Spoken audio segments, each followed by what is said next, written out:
পাওয়া আবহাওয়ার বড় খবর। গোটা পুজো ভাসতে পারে প্রবল দুর্যোগে। নিম্নচাপের জেরে বজ্রবিদ্যুৎ সহ ভারী বৃষ্টি। 7 জেলায় জারি হলুদ সতর্কতা। কি জানাচ্ছে হাওয়া অফিস, বিস্তারিত জানতে বন্ধুরা ভিডিওটি সম্পূর্ণ দেখবেন এবং ভালো লাগলে একটি লাইক এবং চ্যানেলটি সাবস্ক্রাইব করে পাশে থেকে বেল আইকনটি প্রেস করবেন এমনই লেটেস্ট আপডেট সবার আগে পাওয়ার জন্য। তো মহালয়ার আগেই ভাসতে চলেছে শহর থেকে জেলা।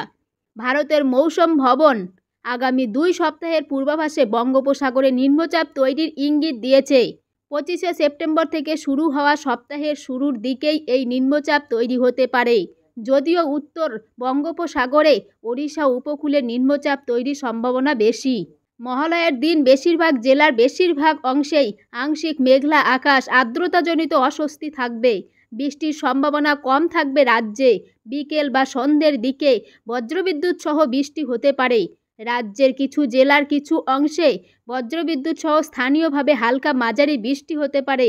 আজ শনিবার বজ্রবিদ্যুৎ সহ দক্ষিণবঙ্গের বেশিরভাগ জেলায় 2-1 জায়গায় হালকা মাঝারি বৃষ্টির সামান্য সম্ভাবনা রয়েছে।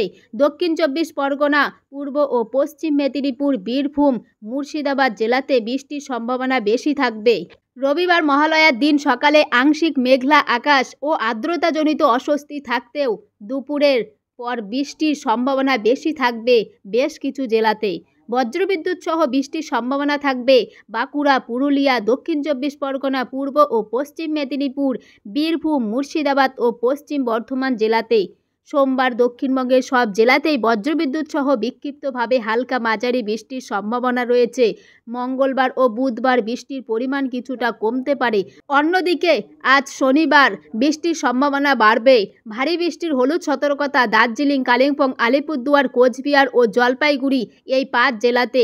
স্থানীয়ভাবে বজ্রবিদ্যুৎ সহ বৃষ্টির সম্ভাবনা থাকবে। উত্তরবঙ্গের বেশিরভাগ জেলার কিছু এলাকায় বৃষ্টির সম্ভাবনা থাকবে, তবে বৃষ্টির পরিমাণ ও ব্যাপকতা কমবে। রবিবার থেকে মঙ্গলবার বজ্রবিদ্যুৎ সহ বৃষ্টির সম্ভাবনা থাকবে উত্তরবঙ্গের সব জেলাতেই।